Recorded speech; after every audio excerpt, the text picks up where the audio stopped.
आज कमा पाएंगे कि नहीं पाएंगे। कोई नई समस्या उठती है, उसका सामना करना पड़ेगा। बदलाव का समय आ गया है, अपने भविष्य को बनाने का समय आ गया है। मन बना लो मेरे भाइयों और बहनों। सुनो, तुम इधर आओ, मेरे से बात करो, मुझे अपनी समस्या समझाओ। आओ, आ जाओ आ जाओ आ जाओ। अरे मार क्यों रहे हैं इनको? इनसे कहिए आ जाओ आ जाओ आ जाओ। मैं बुला रही हूं, आने दीजिए, आने दीजिए इन्हें। आ जाओ बेटा।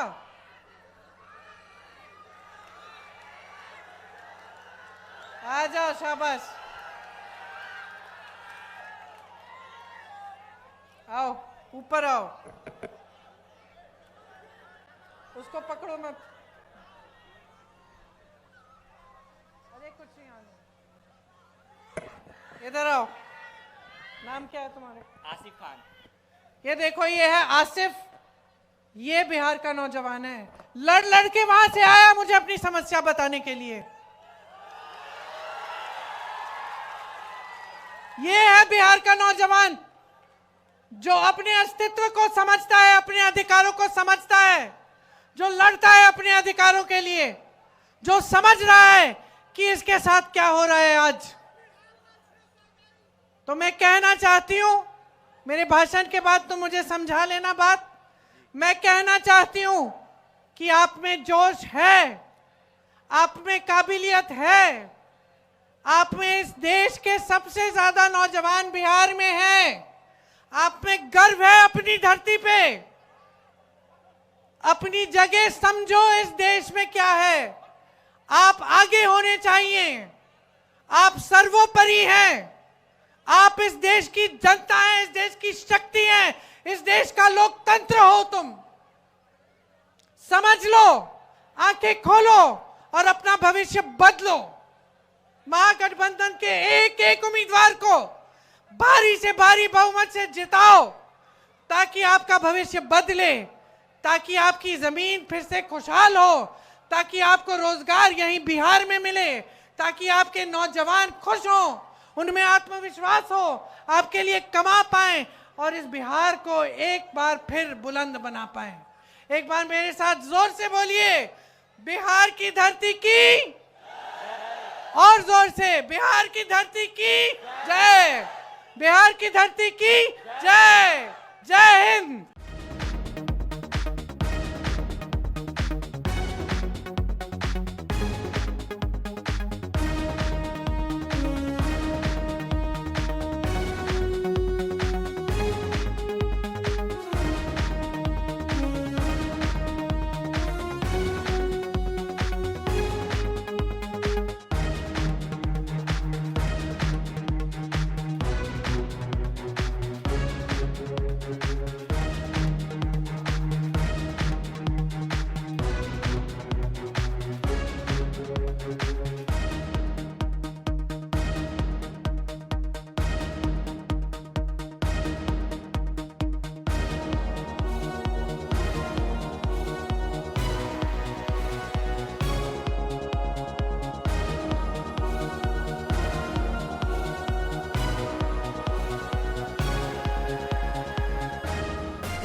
सुनिए, ये क्या बता रहे हैं मुझे कि इनके भाई ने नीट का एग्जाम दिया। और उनके जैसे जो अभी एसएससी का एग्ज़ाम, एसएससी का एग्ज़ाम हुआ, उन्होंने काफ़ी नौजवानों ने वो एग्ज़ाम दिया और ये मुझे बता रहे हैं कि जिस तरह से रिजल्ट आ रहे हैं उससे दिख रहा है कि फिर से पेपर लीक हुआ है। कह रहे हैं कि जब प्रदर्शन करने गए, अपने अधिकार मांगने गए, तो इनको पुलिस ने पीटा, कि प्रशासन ने दबाने की कोशिश की। जैसे यहां पे जब अपनी बात करने लगे तो आपने इनको रोका। पुलिस वाले मेरे साथी हैं, आपकी गलती नहीं है, आपकी गलती नहीं है, आप अपनी ड्यूटी कर रहे हैं।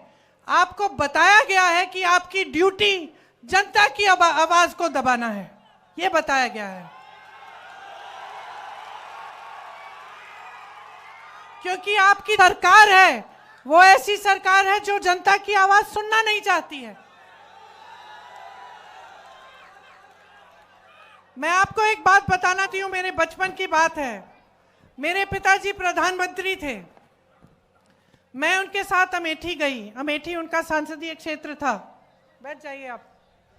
मैं उनके साथ अमेठी गई, छोटी सी थी, 10-12 साल की थी, पीछे पीछे चलती थी। हम एक गांव में गए और मैं अपने पिता से डरती थी क्योंकि मेरे पिताजी वो मतलब नियम के आधार पे चलते थे। हम कुछ गलत वलत करते तो खूब डांट खाते थे। पिताजी गांव के अंदर गए, मैं पीछे पीछे गई और एक महिला बड़ी जोर से उनको डांटने लग गई। मैं डर गई। मैंने सोचा ये महिला कैसे डांट रही है मेरे पिताजी को।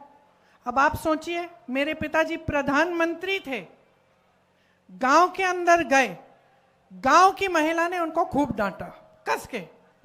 क्यों?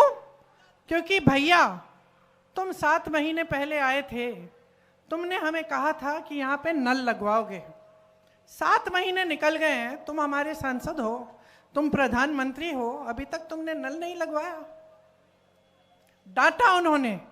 तो मैंने सोचा, मैं छोटी सी थी, मैंने सोचा तो भैया अब तो पिताजी डांटेंगे, तो मैं और डर गई। पिताजी ने डांटा नहीं, डांटा नहीं, प्यार से बात किया, बोला बहन यहां आओ, समझाया कि इस नल को मैंने सैंक्शन कर लिया है, इसमें समय लगता है, ये हो जाएगा, ये अगले 1-2 महीने में तुम्हारा नल लग जाएगा। जब हम गाड़ी में बैठे, मैंने पिताजी से पूछा कि पिताजी तुम्हें इस गांव की महिला ने बहुत डांटा, आपको गुस्सा नहीं लगा, गुस्सा नहीं चढ़ा? कहते बिल्कुल नहीं चढ़ा बेटी, क्योंकि ये मेरा कर्तव्य है और जब वो मुझे डांटती हैं तो वो सही करती हैं, उनका अधिकार है। मेरा कर्तव्य है उनके लिए काम करना, मैं उनका सेवक हूं।